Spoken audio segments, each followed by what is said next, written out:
Assalamualaikum warahmatullahi wabarakatuh. Jumpa lagi dengan saya Nur Fitria. Di video kali ini agak berbeda dari video-video saya yang sebelumnya, di mana saya membahas dan men-sharing mengenai masalah-masalah politik secara individu. Dan tentunya kali ini saya tidak sendirian, saya ditemani beberapa rekan saya. Kenalin dulu, ada Yusril dan juga Putri. Kali ini kita akan berbincang-bincang dan membahas tentang lembaga DPR, seperti apa sejarahnya, kemudian fungsinya apa, wewenang, dan juga tugasnya itu seperti apa. Oke, baik, sekarang saya terhubung dengan rekan saya, yaitu Saudara Yusril. Dia akan menjelaskan secara singkat bagaimana sejarahnya DPR, bagaimana sih historisnya, asal-usulnya itu seperti apa, sehingga terbentuklah Dewan Perwakilan Rakyat Republik Indonesia ini. Yusril. Assalamualaikum warahmatullahi wabarakatuh. Perkenalkan, nama saya Yusril Samaendra dari Institut Agama Islam Negeri Parepare, Prodi Hukum Tata Negara. Secara garis besar dapat dibagi menjadi 3 periode. Periode pertama yaitu Volkskrad atau Dewan Rakyat. Periode kedua masa perjuangan kemerdekaan, dan periode ketiga dibentuknya Komite Nasional Indonesia Pusat atau KNIP. Oke, jadi pemilihan anggota Volksraad dilakukan lewat penunjukan langsung oleh Gubernur Jenderal Hindia Belanda. Silahkan dilanjutkan. Volkskrad dibentuk oleh pemerintah Belanda yang beranggotakan 38 orang dengan 1 ketua. Anggota Volkskrad terdiri dari perwakilan etnis Eropa, Timur Jauh, dan Bumi Putra, daerah, perusahaan, dan organisasi. Volkskrad atau Dewan Rakyat didirikan pada 16 Desember 1916, namun baru sidang pertama kali pada 18 Mei 1918. Posisi ketua diangkat oleh raja dan anggota diisi oleh sebagian golongan Bumi Putra. Bumi Putra yang dimasukkan di sini adalah yang dianggap sebagai penduduk asli Indonesia. Silahkan dilanjutkan.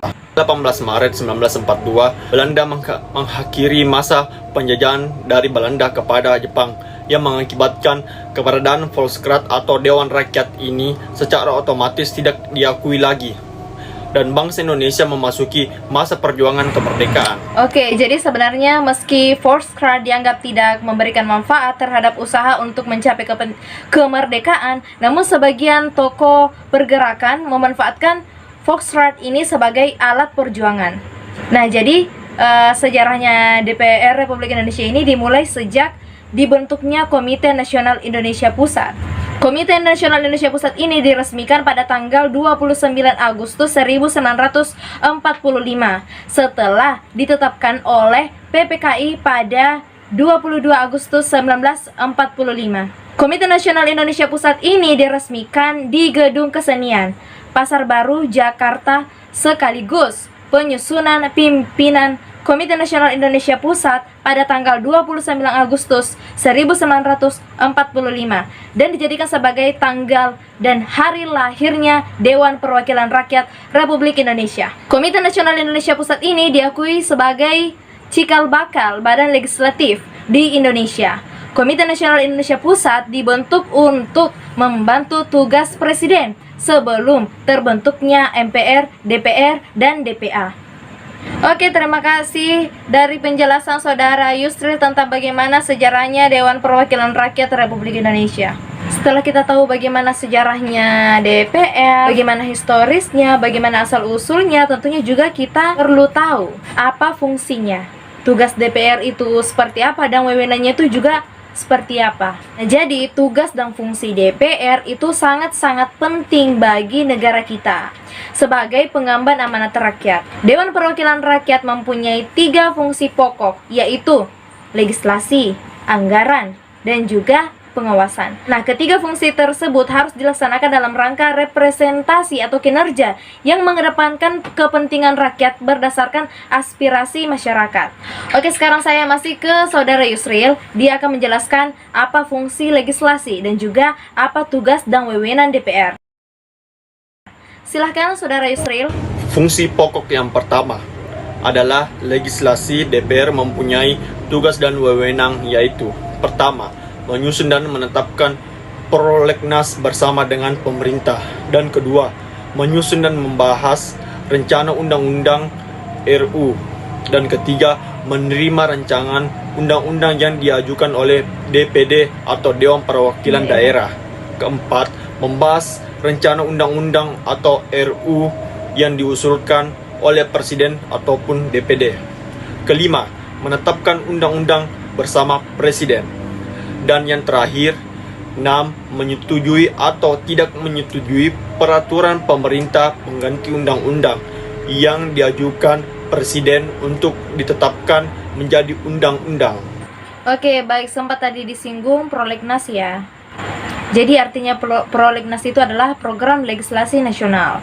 Adalah perencanaan program pembentukan undang-undang yang disusun secara terencana, terpadu, dan sistematis yang pelaksanaannya dikoordinasikan oleh Dewan Perwakilan Rakyat atau DPR melalui badan legislasi. Siapa yang menyusun prolegnas? Yang memiliki kewenangan untuk menyusun prolegnas adalah dilaksanakan oleh Dewan Perwakilan Rakyat dan juga pemerintah. Tujuannya untuk membentuk peraturan perundang-undangan baru sesuai dengan tuntutan dan kebutuhan masyarakat. Silakan dilanjutkan, Saudara Yusril. Yang kedua adalah fungsi anggaran. Tugas dan wewenang DPR adalah: pertama, membahas dan memberikan persetujuan atau tidak memberikan persetujuan terhadap RUU tentang APBN. Dan kedua, memperhatikan pertimbangan DPD atas RUU tentang APBN dan RUU terkait pajak, pendidikan, dan agama. 3. Kemudian, menindaklanjuti hasil pemeriksaan atas pengelolaan dan tanggung jawab keuangan negara yang disampaikan oleh BPK. Dan yang terakhir adalah 4. Memberikan persetujuan atas pemindahan tangan aset negara maupun terhadap perjanjian yang berdampak luas bagi kehidupan rakyat yang terkait dengan beban keuangan negara. Oke, baik. Jadi APBN yang dimaksudkan adalah anggaran pendapatan dan belanja negara. APBN ini adalah rencana keuangan tahunan pemerintah negara Indonesia yang disetujui oleh DPR. APBN ini berisi daftar sistematis dan terperinci yang memuat rencana penerimaan dan pengeluaran negara selama 1 tahun anggaran. Dan fungsi pokok yang ketiga adalah fungsi pengawasan. Tugas dan wewenang DPR meliputi seperti yang pertama, melakukan pengawasan terhadap pelaksanaan undang-undang APBN dan kebijakan pemerintah. Kedua, membahas dan menindaklanjuti hasil pengawasan yang disampaikan oleh DPD terkait pelaksanaan undang-undang mengenai otonomi daerah, pembentukan, pemekaran, dan penggabungan daerah, pengelolaan sumber daya alam dan sumber daya ekonomi lainnya, pelaksanaan APBN, pajak, pendidikan, dan juga agama. Oke, itulah tadi pembahasan mengenai tentang fungsi, tugas, dan juga wewenang Dewan Perwakilan Rakyat atau DPR. Terima kasih Saudara Yusril atas penjelasannya. Oke, sekarang saya beralih ke rekan saya yang kedua, yaitu Saudari Putri. Dia akan menjelaskan secara singkat apa hak dan kewajiban Dewan Perwakilan Rakyat Republik Indonesia. Disilahkan, Saudari Putri. Assalamualaikum warahmatullahi wabarakatuh. Perkenalkan, nama saya Putri Rahayu dari Institut Agama Islam Negeri Parepare, Fakultas Syariah dan Ilmu Hukum Islam, Program Studi Hukum Tata Negara. Di sini saya akan menyampaikan hak dan kewajiban anggota DPR. Setiap anggota dewan memiliki hak dan kewajiban yang melekat pada diri masing-masing individu setiap wakil rakyat. Hak anggota DPR terdiri dari hak mengajukan usul rancangan undang-undang, hak mengajukan pertanyaan, hak menyampaikan usul dan pendapat, hak memilih dan dipilih, hak membela diri, hak imunitas. Hak imunitas di sini adalah membolehkan anggota parlemen untuk bebas